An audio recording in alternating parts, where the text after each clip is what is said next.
ঐক্যমঞ্চৰ সদায় পক্ষত। কিন্তু ভুজেন বৰা ডাঙৰীয়াই যেতিয়াই বিৰোধী ঐক্যমঞ্চটোক শক্তিশালী আৰু ৰিঅৰ্গেনাইজ কৰিব খোজে, পুনৰ গঠন কৰিব খোজে, কংগ্ৰেছৰ ভিতৰতে থকা একাংশই ভূপেন বৰা ডাঙৰীয়াই বহুত মাইলেজ পাই যাব বুলি তেওঁৰ সেইটো দিগদাৰ কৰি দিয়ে। এই যে বহুত অবিভক্ত কংগ্ৰেছ লিডাৰবিলাকৰ মাজত যে সংঘাত, সেইটো কাৰণে এতিয়ালৈকে আচলতে বিৰোধী ঐক্যমঞ্চটো শক্তিশালী হোৱা নাই। বিৰোধী ঐক্যমঞ্চটো আমি একেলগে আছিলোঁ। যদি গৌৰৱ গগৈ ডাঙৰীয়াই বিহালী বিধানসভা আসনখন অকলে খেলাৰ কাৰণে প্ৰস্তাৱ নিদিলেহেঁতেন, সিদ্ধান্ত নল'লেহেঁতেন, তেতিয়াতো আজিৰ দিনটোতো আমি পঞ্চায়ত ইলেকশ্যন একেলগে খেলিলোহেঁতেন।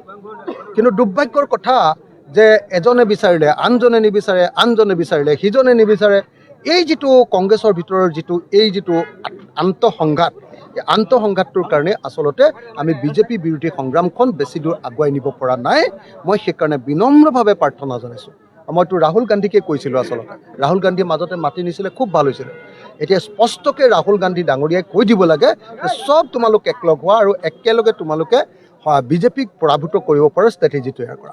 তিনি গগৈ যদি একত্ৰিত হয় তেতিয়াহ'লে উজনি অসমত বিজেপি ধূলিচ্ছাত হৈ যাব। হিমন্ত বিশ্ব শৰ্মাৰ পাৰ্টি বিজেপি একদম মানে এই সাগৰত যে আহে কি বুলি কয়, চুনামিত পৰিব। একদম বিজেপি চুনামিত পৰিব উজনি অসমত, আৰু উজনি অসমত যদি চুনামিত পৰে নামনি অসমৰ মানুহেও অনায়াসে তেতিয়া বিজেপি বিৰোধী স্থিতি ল'ব। সেইকাৰণে তিনি গগৈ ঐক্যবদ্ধ হোৱাটো খুব জৰুৰী। যিদিনাই কংগ্ৰেছৰ লগত আমাৰ একতা হৈ যাব, যিদিনাই আমি ঐক্যবদ্ধ হ'ম কংগ্ৰেছৰ লগত, সেইদিনাই আকৌ তিনি গগৈ একলগ হ'ম। অসমৰ পঞ্চায়ত এতিয়ালৈকে ফাইনেল হোৱা নাই, কাইলৈৰ ভিতৰত ফাইনেল হৈ যাব। খুব কম, কাইলৈ লাষ্ট ডেট, গতিকে খুব কম সংখ্যক আসনত আমি পঞ্চায়তত খেলিছোঁ। মই বাৰম্বাৰ কৈছোঁ যে পঞ্চায়তত খেলিব পাৰোঁ, কিন্তু খেলা নাই। এই কাৰণে খেলা নাই দুটা কাৰণত। এক নম্বৰ, 2021 আমাক ফ্ৰেছ মানে ইলেকশ্যন লাগে, আমাৰ ফ্ৰেছ কেণ্ডিডেট, ফ্ৰেছ ভোটাৰ। তেতিয়া আমি 6% এইবাৰ আমি যেনে তেনে আমি ভোট পাবই লাগিব আমাৰ ৰিকগনিশ্যনৰ কাৰণে, ৰাইজৰ দলৰ ৰিকগনিশ্যনৰ কাৰণে। সেইকাৰণে এইটো এক নম্বৰ ষ্ট্ৰেটেজি।